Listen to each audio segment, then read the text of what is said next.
नमस्कार दोस्तों, एग्रीविल agriculture academy के ऑनलाइन प्लेटफॉर्म में आपका हार्दिक स्वागत है। दोस्तों, बहुत दिनों बाद यूपीएजीटीए का जैसे ही नोटिफिकेशन आया तो आपके लिए एक बेस्ट जॉब है और 5 साल बाद आप प्रमोशन होके एडीओ की पोस्ट पर सेलेक्ट हो जाओगे। अच्छी खासी आपकी सैलरी हो जाएगी, यूपीपीएससीएस लेवल के ऑफिसर बन जाओगे और 2-4 प्रमोशन आप अगर कम एज में लग जाते हो 2-4 प्रमोशन आपको मिल जाएंगे और अच्छी सेक्रेटरी की पद तक आप पहुँच सकते हो।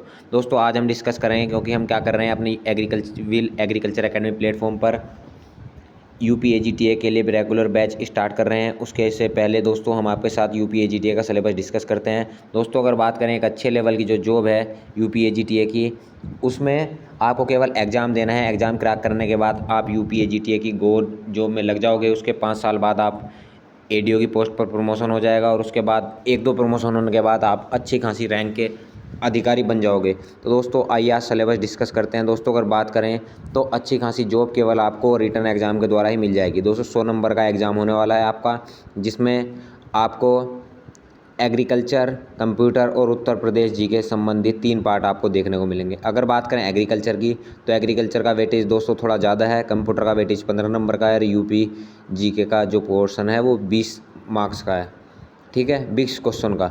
अगर दोस्तों बात करें, एग्रीकल्चर तो सभी स्टूडेंट पढ़ते ही हैं, लेकिन इसमें सिलेक्शन लेने का सबसे अच्छा तरीका है कि कंप्यूटर और उत्तर प्रदेश जीके जिसकी बेस्ट होगी वो क्या करेगा, इस जॉब को आसानी से ले लेगा। दोस्तों, अगर बात करें एग्रीकल्चर की, तो आपको 6 एग्रीकल्चर के देखने को मिलेंगे टॉपिक। पहला टॉपिक होगा आपका फसल विज्ञान का, जिसमें आपको भारत में जगह जगह उगने वाली सभी फसलें, फल फूल, सब्जियां, प्लांटेशन क्रॉप, मसाले, नकदी फसलें आदि को अच्छे से पढ़ना होगा। अगर बात करें खाद्यान्न वाली फसलों की, तो आपको गेहूं, धान आदि पढ़ने होंगे। दलहनी में आपको अरहर के अलावा मसूर, मूंग अच्छे से पढ़ने होंगे। तिलहनी की बात करें, सोयाबीन, मिलेट्स पढ़ने होंगे आपको। रेशेदार फसलें की बात करें, रेशेदार फसलें पढ़नी होंगी। नकदी फसलें, गन्ना पढ़ना होगा। मसाले, अनेक मसाले जो भारत की प्रमुख फसलें हैं वो पढ़नी होंगी। चारे वाली फसलें पढ़नी होंगी, मक्का, बाजरा। फल में आपको ट्रॉपिकल, सब ट्रॉपिकल, टेम्परेट फल पढ़ने होंगे। फूल में कट फ्लावर, लूज फ्लावर पढ़ने होंगे। सब्जी की बात करें तो सब्जियों में आपको अनेक डिफरेंट तरीके की क्या सब्जियां पढ़नी होंगी। दोस्तों, अगर बात करें उसके बाद पोस्ट हार्वेस्ट टेक्नोलॉजी आपको पढ़नी होगी। फल सब्जी विज्ञान की बात करें तो उसकी प्रोसेसिंग आपको पढ़नी होगी। जैम, जेली, मुरब्बा, कैंडी, स्क्वैश, नेक्टर सभी आपको पढ़ना होगा।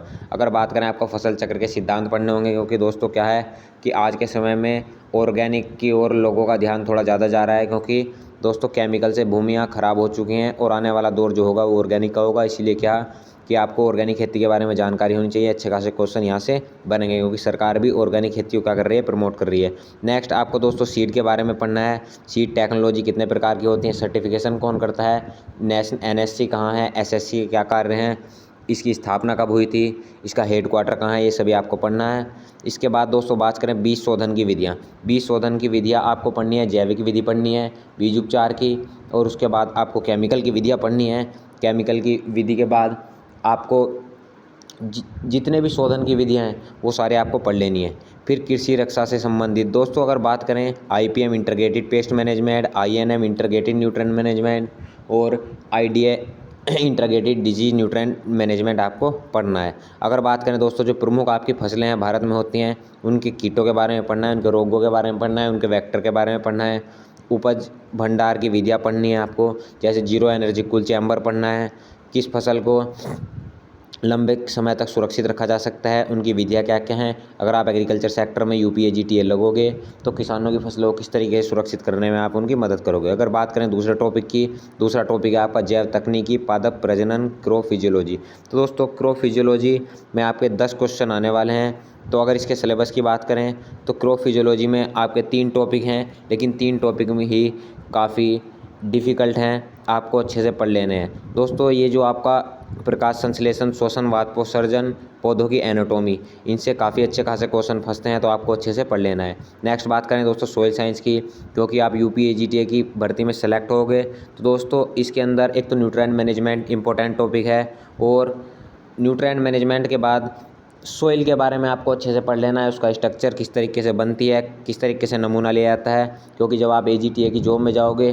दोस्तों अगर बात करें यूपी एजीटीए के सिलेबस की, तो सिलेबस पूरा तरीके से अच्छे से इस प्रकार बनाया गया है, जो वर्क आपको यूपी एजीटीए में सेलेक्ट होने के बाद करना है वो सारी चीज़ें आपको पढ़नी है। अब देखिए एग्रीकल्चर एक्सटेंशन पढ़ना है, क्योंकि आप यूपी एजीटीए में अगर सेलेक्ट हो जाओगे तो दोस्तों आप सरकार की योजनाओं को किसानों तक पहुंचाओगे, और पहुंचाने के लिए आपको जानकारी किसकी होनी चाहिए, एक्सटेंशन की। तो आपको एग्रीकल्चर एक्सटेंशन भी पढ़ना है। फिर आपको दोस्तों सरकार के जो अनुदान मिलते हैं उसकी जानकारी होने के लिए कृषि अर्थशास्त्र भी आपको पढ़ना पड़ेगा।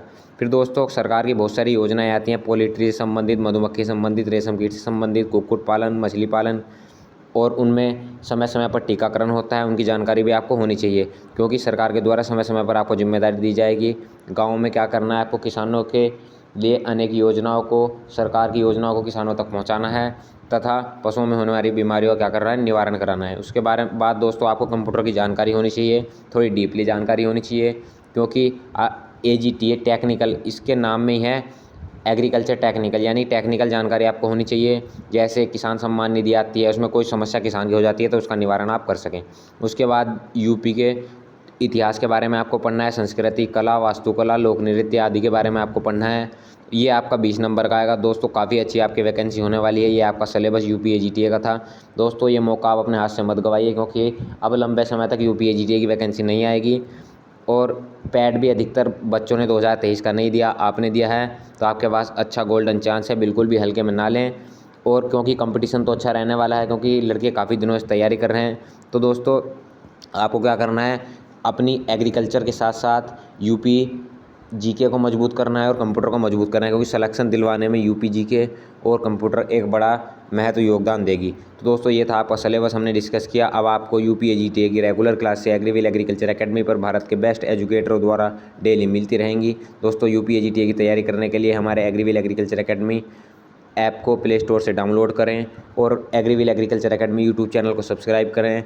आपको एग्रीकल्चर रिलेटेड इंट्रेंस, नेट तथा अनेक कंपटीशन की तैयारी समय समय पर अपडेट के द्वारा जानकारी प्रोवाइड कराई जाती है। धन्यवाद। जय हिंद, जय भारत।